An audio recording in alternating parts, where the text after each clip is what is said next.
अस्सलाम वालेकुम बेटा। आज का जो हमारा टॉपिक है वो है step to determine the empirical formula. ये हमारे पास ना लॉन्ग क्वेश्चन है और ये 2024 में मॉर्निंग के अंदर ये as a long question evening में आ चुका है। यानी इस साल 2024 में लाहौर बोर्ड के अंदर ये इवनिंग में इन एक में एविडेंस ऑफ एटम था, वो भी ऑलरेडी वीडियो अपलोड की जा चुकी है। एक ये लॉन्ग क्वेश्चन था step to determine the empirical formula. Empirical formula को मालूम करने के जो 4 पॉइंट है वो एज अ लॉन्ग क्वेश्चन के तौर पर आए थे, तो इसलिए ये बड़ा मोस्ट इंपोर्टेंट है। मैं आपको ये क्वेश्चन के पॉइंट्स रीड करके बता दूं तो ये कोई अच्छी चीज नहीं है। मतलब इसको समझने के लिए बेहतरीन चीज ये है एग्जाम्पल नंबर 4 जो कि आप लोगों की टेक्स्ट बुक के अंदर लिखी हुई है। अगर आप उसको मेरे साथ करेंगे तो ये स्टेप आपको एक एक स्टेप समझ आ जाएगा, अदरवाइज आपको मुश्किल है। तो सबसे पहले तो आप स्क्रीन के ऊपर एक स्टेटमेंट देखें जो मैं अभी आपके सामने आ रहा है। एग्जाम्पल नंबर 4 जो आप लोगों की टेक्स्ट बुक की है अभी स्क्रीन के सामने शो रही। आप लोग भी अपनी टेक्स्ट बुक की एग्जाम्पल नंबर 4 की स्टेटमेंट अपने सामने निकाल लें।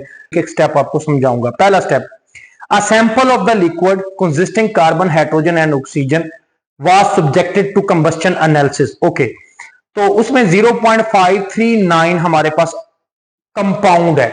तो ये फार्मूला है।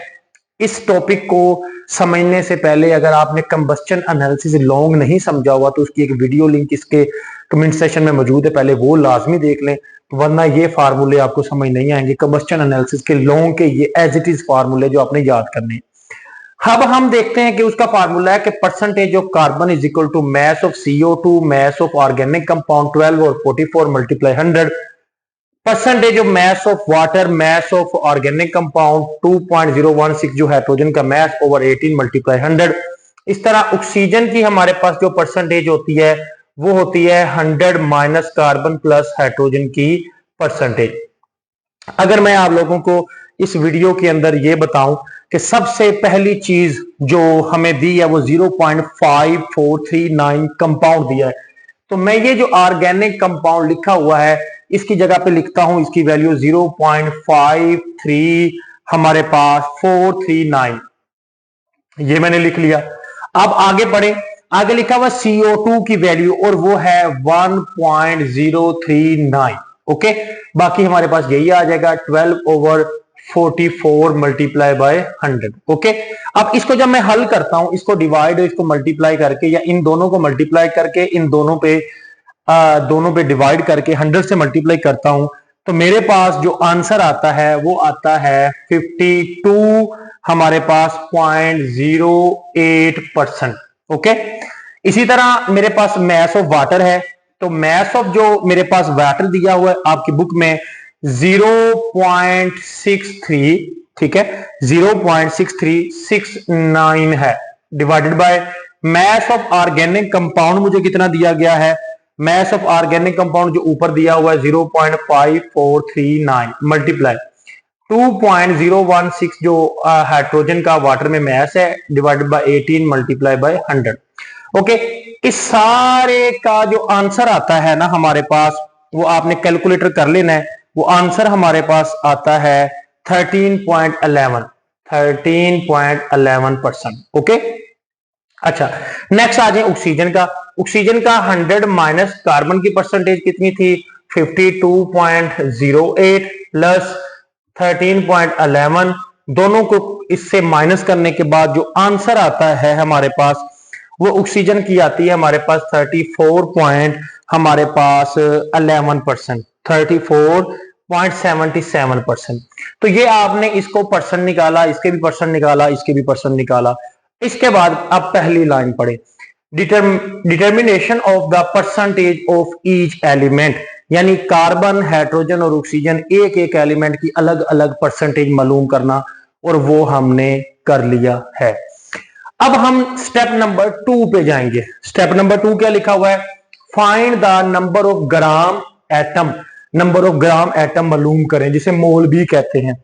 इसके लिए कहता for that, for this purpose, इसके लिए divide the percentage of element, उस एलिमेंट की जो भी परसेंटेज है, bye it's relative atomic mass, मतलब ये कार्बन की जो भी ये परसेंटेज आई है इसको कार्बन पे डिवाइड यानी 12 पे डिवाइड, ये वो सेकंड स्टेटमेंट में कह रहा है। हाइड्रोजन की है तो इसे 1.008 पे डिवाइड, ओके। उसके बाद नेक्स्ट ऑक्सीजन की 34.77 है तो इसको 16 पे डिवाइड कर देना है, ओके। अब हमारे पास ये मेरा सेकंड पॉइंट भी हो गया, फर्स्ट भी हो गया। अब आते हैं थर्ड पॉइंट पे, determination the atomic ratio of each element, her element की एक रेशो लेनी है जो कि by dividing the gram atom और मोल, ग्राम एटम में भी चीज हो सकती है आपके पास या मोल में भी हो सकती है, by smallest number of the mole, जो सबसे छोटा नंबर हो। मैंने जब 52.08 को 12 पे डिवाइड किया तो मेरे पास ये जो कार्बन था ना, इसका डिवाइड करने के बाद जो मैस आया है वो आता है मेरे पास 4.34। उसके बाद नेक्स्ट है जी मेरे पास आ जाता है हाइड्रोजन का, आता है 13.11। उसके बाद ऑक्सीजन है उसका मेरे पास आता है 2.17। तो अब ये जो थर्ड स्टेटमेंट है कि इन तीनों में से कार्बन, हाइड्रोजन और ऑक्सीजन का जो सबसे स्मॉलेस्ट नंबर है उसको सब पे डिवाइड करना है। तो ये देखें 2.17 से इसको भी डिवाइड, 2.17 से इसको भी डिवाइड, 2.17 से इसको भी डिवाइड, सबको स्मॉलेस्ट नंबर से सबको डिवाइड। जब मैंने डिवाइड किया तो यहां पे 2 आया है, यहां पे 6 आया है और यहां पे मेरे पास क्या आया है 1। ये क्या है? कार्बन है। ये क्या है? हाइड्रोजन है। ये क्या है? ऑक्सीजन है। तो अंपिरिकल फार्मूला कैसे बना? मैं यहां पे लिखता हूं C कितने हैं 2, H कितने हैं 6, O कितना है 1। तो ये मेरे पास इस वक्त अंपिरिकल फार्मूला 3 स्टेप से ही बन गया है। चौथा स्टेप क्या है वो मैं समझाता हूं। 3 स्टेप से एग्जाम्पल नंबर हमारे पास जो 4 थी उसको हमने किया और 3 स्टेप अंपिरिकल फार्मूला के हमने समझ लिए। अब हम जाते हैं फोर्थ पॉइंट। इस फोर्थ पॉइंट को समझने के लिए आपको एग्जाम्पल नंबर 3 पे आना पड़ेगा। तो अब हम एग्जाम्पल नंबर 3, सामने स्क्रीन पे एग्जाम्पल नंबर 3 की स्टेटमेंट मौजूद है, पहले इसको देखें, अपनी बुक निकल। 92% हमारे पास क्या मौजूद है? कार्बन। हाइड्रोजन मौजूद है हमारे पास इज इक्वल टू 4.58%। ऑक्सीजन मौजूद है जी हमारे पास उसके अंदर 54.5%। ओके, अभी जो हम लोगों ने एग्जाम्पल नंबर 4 की थी उसमें CO2 और वाटर था, इसीलिए कंबस्टन एनालिसिस का हमने उसके अंदर फार्मूला लगाया। बट ये जो मैं टॉपिक आप लोगों को अभी करवा रहा हूं इसके अंदर कार्बन हाइड्रोजन की परसेंटेज डायरेक्ट दी हुई है। तो इस पे हम इसको कार्बन से डिवाइड, इसको हाइड्रोजन 1.008 से डिवाइड, इसको 16 से डिवाइड कर देंगे। हमारे पास जो इसके आंसर आते हैं आप कैलकुलेटर कर लें। इसके पास आता है 3.41, ये आता है हमारे पास 4.54, 3.40। तो हमने एक स्टेटमेंट अभी पढ़ी कि स्मॉलेस्ट एम्पिरिकल फार्मूला में जो सबसे छोटा आंसर आता है ना एलिमेंट का, उसको सब पे डिवाइड करते हैं। इसको 3.40 से, इसको भी 3.40 से, इसको भी 3.40, क्योंकि ये सबसे स्मॉलेस्ट था। हमारे पास जो आंसर आता है इसका था 1.33 और यहां पे आ गया 1। According to carbon hydrogen oxygen, carbon hydrogen and oxygen 1.33 1। अब हमने इसको किस डिजिट से मल्टीप्लाई करना है कि ये एस्बोरिक एसिड का फार्मूला आ जाता है। अब ये जो हमारा क्वेश्चन है वहां पे तो उसने 3 से मल्टीप्लाई किया है।